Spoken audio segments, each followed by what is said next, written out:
Alright, what's going on? Well, what's going on is this Technics SU-V900 integrated amplifier, Class AA twin mono configuration, 2 amplifiers basically put in one box. That's what it looks like. This thing came out in 1990 and it was made for about 2 years. I believe this is a 91, maybe 92 model, I'm not sure. It was one of the last models and it wasn't sold until 95 till the store went out of business. The reason being, it was over 2,000, probably close to 3,000 Deutschmarks back in the day in a country where there was a war, and an average income monthly was about 200 Deutschmarks. So not everybody could have afford one, regardless how much you want one. 21 kilograms of pure Class AA, whatever Technics used to call it back then. And this is the original owner's manual for the amplifier. These are the tech specs. So this is it. This is a European model, 220 volts, 920 watts power consumption. Not 260, not 310 or whatever you will find on the internet. This is what actually drained out your power grid. A lot. Even though it only pushed out 100 watts per channel into 8 ohm speakers. But I mean, you can crank it up all the way up and you will hear no distortions. I guarantee that. There's no distortion at all. This amplifier was actually used in one of the clubs I used to work as a DJ back in the 90s, when the professional Class D amp went, well, it broke down.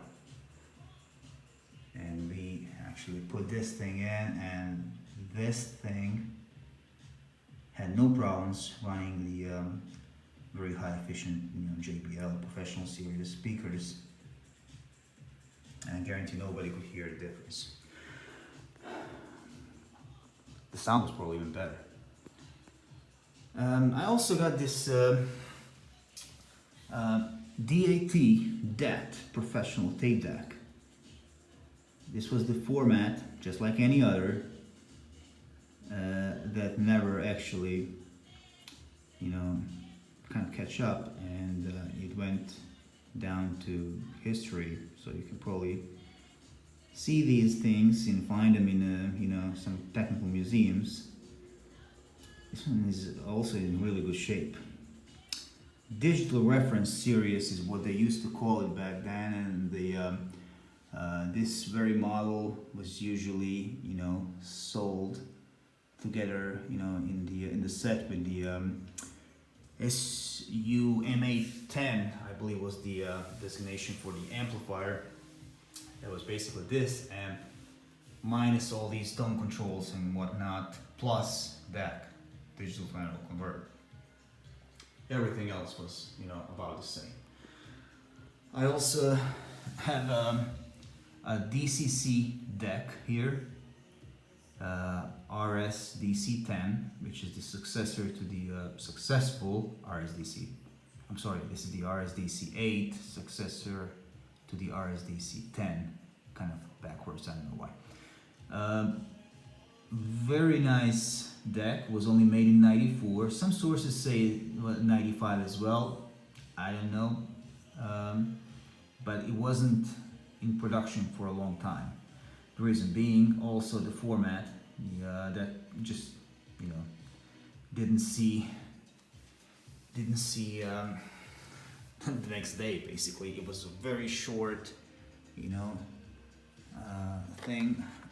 Here's the what the set used to look like. you know, in comparison to the regular set. This thing was, I mean, they had some ideas about it, and I can see where they were coming from. It was the digital era. You know, everybody, you know, wanted to have a digital, you know, source, mini disc, CD, you know, DCC, DAT. For some reason, most people thought that's going to be the future. Well, as you can tell, and as we all know today, that never happened. But, I'm not going to play anything for a very simple reason. There's nothing on this tape, but that's what it looks like once you try to you know, play some music. But this video is mostly about this you know, great amplifier, and you know, I'm playing just some things, just playing here, nothing fancy, nothing schmancy. Just some music from the 90s era. The most interesting thing about this amplifier, one of the most interesting things, is that it had a so-called source direct input, which you could, you know, it was meant to be used mostly for the CD, even though it has the CD input. But once you switch it, which is this switch, you get this little red LED on the top, and then you use this different scale. And once you play some music, which we'll try to find on my laptop real quick. How appropriate, let's do this.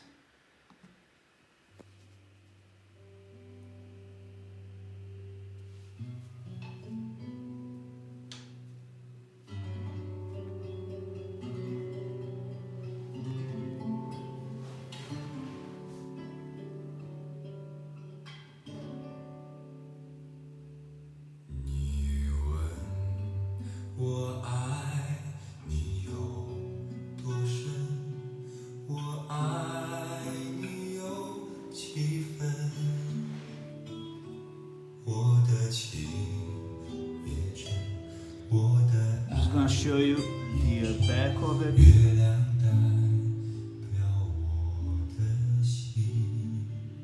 Unfortunately, you know, even though it has basically two separate amplifiers, they kind of, you know, the power input for the DC voltage, I'm sorry, AC voltage is which is 220 in this case. There's only one cable, and you know, some people, you know, think that if it had a separate, you know, two cables coming into it, it would, you know, improve the sound for some reason. I don't know. I never tried. Maybe I will try it, because I'm going to do a little more, you know, tweaking to this amplifier, because I mean to keep it. And these are NEMAC cables, power cables, pretty good. Kimber cable is the interconnect here.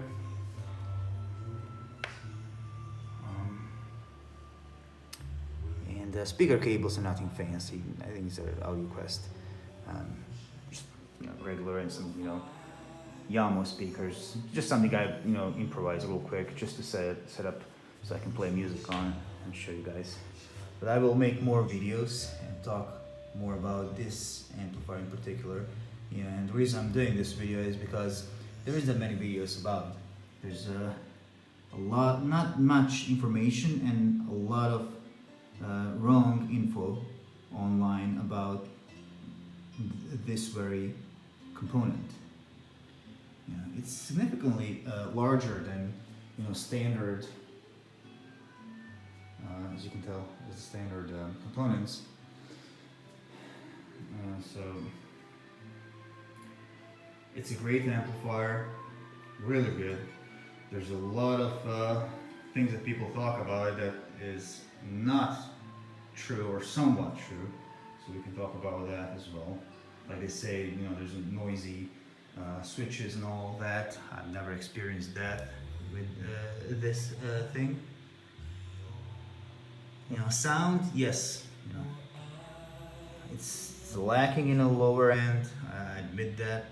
you know, and you won't believe how much you improve and correct that with the proper power cable. Unbelievable. Cable matching is really important.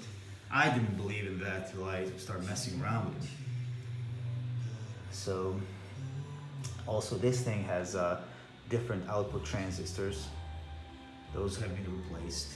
I'm going to put larger, yes I said it, larger capacitors, even though these are 4 times 12,000 microfarads, which is about 48,000 altogether.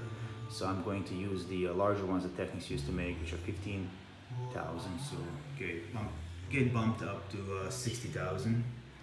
I might change the transformers as well, because I think, you know, that's something I agree with the other guys online. These are kind of noisy. I can hear them. I don't hear them in speakers, but I hear them. I hear them right there, and that can be annoying. That is annoying. My God, it's beautiful. I love it. And you can tell, you know, something was sitting on it because this got kind of dented in. And yes, it was sitting for over 10 years. So when I picked it up, I did a lot of cleaning and all that. I'm going to fix all that up, of course, down the road. This thing needs to be fixed up as well. I shall do that. This thing is immaculate. That's it. I mean, this is great. I love it. Probably the keeper. Definitely the keeper. I don't know about this one. I just like to have it. I don't really listen to it. Not yet. I might down the road. Yes, that is the Harley-Davidson snap-on toolbox. Little baby toolbox. Don't ask me why is that there. Anyhow, this is it. Please feel free to, you know, comment and do request or suggest what you want to know about it, and you know what kind of, you know, future videos you would like to see down the road. This is the my first video of these Technics components. Hopefully I shall get more of those components, and what I'm actually trying to do is put up a really nice G series, Technics G series from the 90s, which is a really nice, very, well, it was expensive as well, but you know what, everything that's decent has its price. Anyhow, enjoy it, and I shall try to make more videos down the road. Cheers.